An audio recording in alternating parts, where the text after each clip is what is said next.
Enough. He fought well.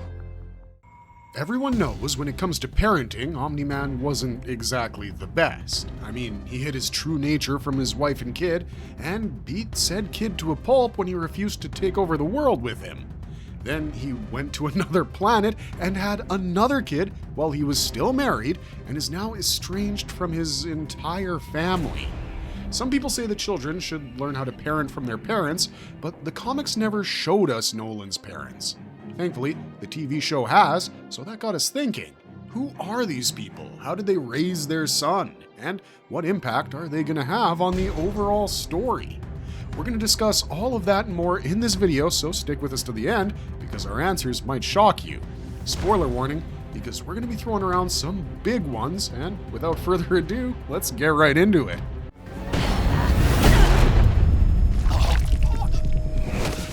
They beat him up and leave him bloody. Omni-Man's parents debut in Season 4. Invincible Season 4 did something that Robert Kirkman didn't, and that's a statement that's true for most of the series. The writers at Amazon MGM have taken the source material and dashed with it, but instead of coming up short, they're scoring gold with each and every new edition. Some of these things were thought of by Kirkman, but he had to drop them because his publishers wanted a tighter story. And while we don't know if that's true for Omni-Man's backstory, we're glad we got to see it in Season 4, Episode 2.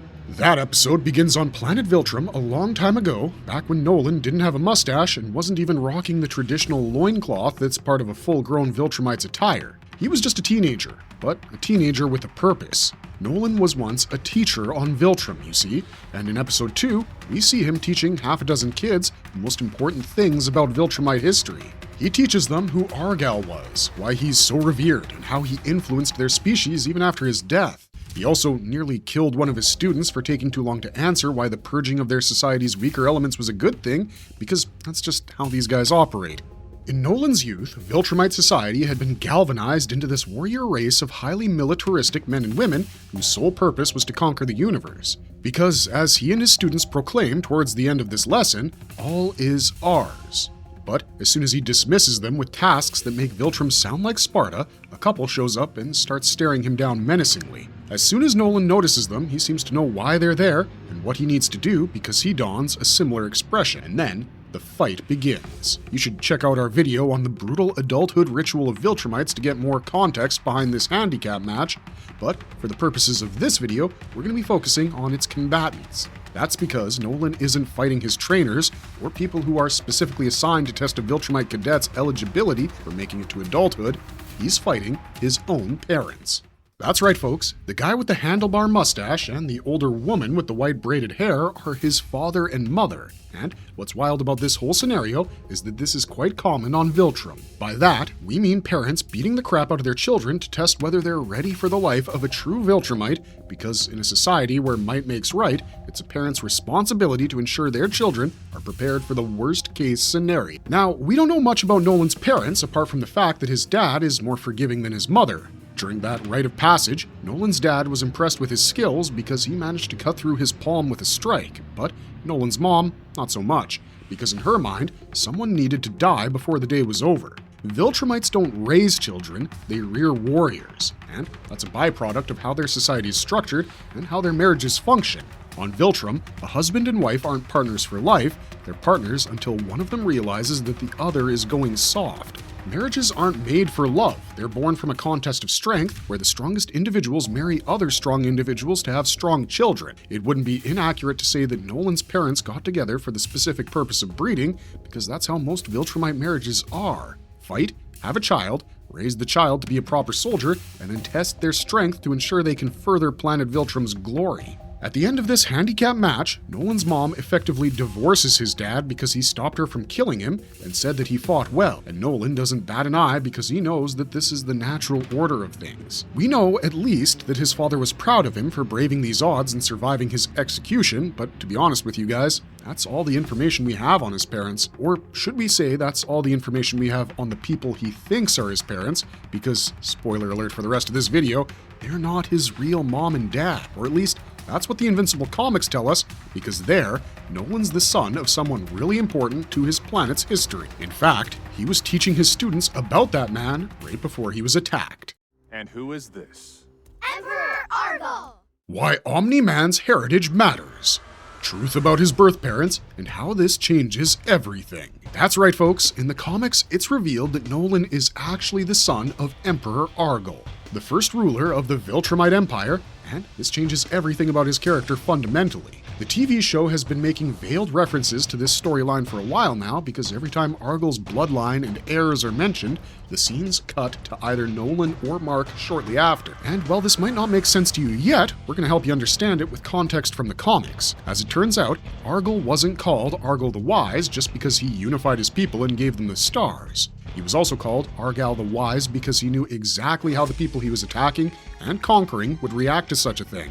Argal was aware of the fact that Viltrum would make innumerable enemies once they started taking over planets and wiping out entire populations, but he also knew that to secure the legacy he'd built, he needed heirs of his own flesh. That's just how the concept of monarchy works, and we can't blame the guy for wanting to have kids. It's human instinct, and I guess Viltrumite instinct, to want to preserve one's life work and pass it down to one's children, no matter how bloodstained that work is. So, Argal had a bunch of kids in the comics, but he hid them in different parts of his empire and kept all their identities secret. He maintained a list of each child he conceived and kept that list on his person at all times because this was a secret he didn't trust anyone with besides himself. Maybe he knew that one day someone like Thaddeus would rise up against him. Maybe this was just, general paranoia from the ruler of an empire. But because Argal was so secretive about his lineage in his lifetime, it led to a crisis after he died. The comics tell us that his replacement as leader, Thrag, looked everywhere for the list of heirs, but it was presumably destroyed when Argal himself passed away. So, Thrag initiated a search for them throughout the cosmos, but came up short. After the Great Purge and the Scourge virus decimated the Viltrumite race, Thrag stopped looking for the heirs altogether because he had more pressing matters to attend to, namely, preserving Viltrum's greatest secret, that there was only a handful of Viltrumites left compared to the billions Thaddeus had killed with his biological weapon. It's possible that because of this shift in policy, Thrag never found out that Nolan was related to Argal, because we find it hard to believe that a bunch of alien racists didn't keep thorough genetic records about all the members of their species. But perhaps there's another reason behind Nolan's identity remaining a secret, and that's his adoptive parents. See, if Argal was smart enough to hide his children's identity, he must have also been smart enough to give them lives with other Viltrumites to ensure that they actually made it to adulthood so they could eventually replace him. To make that possible, Argal must have swapped out other couples' children with his own. A couple we see beating Nolan up is most likely one of them. There's also this other possibility that, in the show, Nolan isn't his son, but rather his grandson, because his dad does bear some similarities to Argal from an aesthetic point of view. His handlebar mustache is the biggest connection between him and the first emperor because it makes him look exactly like Argal, minus the half head of hair. And if his quote-unquote mother is actually as old as she looks, then maybe she was one of the women Argal had a child with. And maybe that's why she looked so disappointed with Nolan when he couldn't kill her during his Day of Adulthood test. Whether that's true or not, we'll have to wait and see, because Amazon MGM has added several new lore bits to Invincible. But what cannot be disputed is the fact that Nolan is Argal's descendant, and this fact will be revealed to every surviving Viltrumite at some point in the series. When that happens, it'll put Thrag in a precarious position because the whole reason he's held on to his post as Grand Regent is because nobody can find Argal's heirs. Thrag is perhaps the closest thing to one of his sons because Argal had him specifically made so he could be the strongest of their race.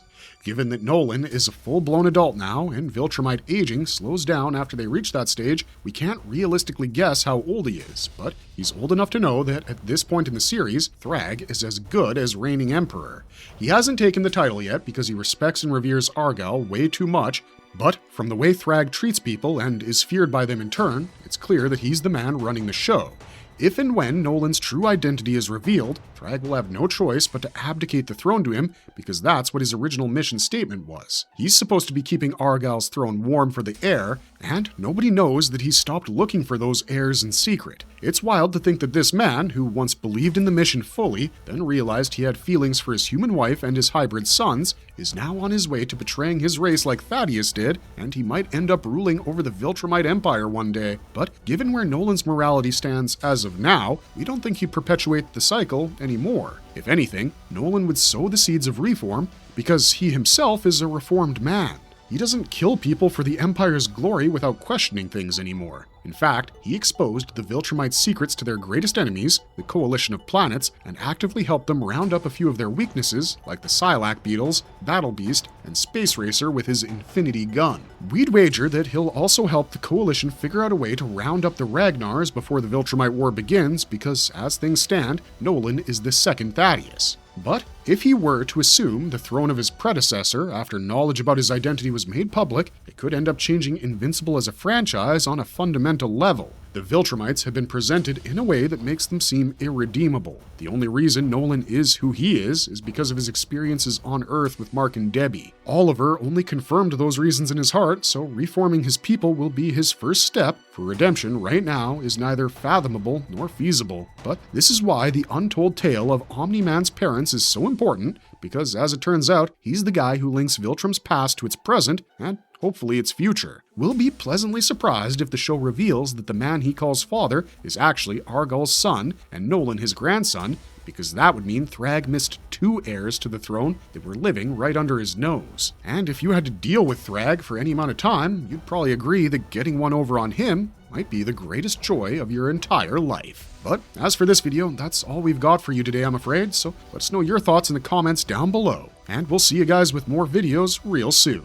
Until next time, stay safe, and if you're not sure about your parentage, get a DNA test done, because you never know. You might be the son of a homicidal emperor with a real chance at changing that empire's legacy.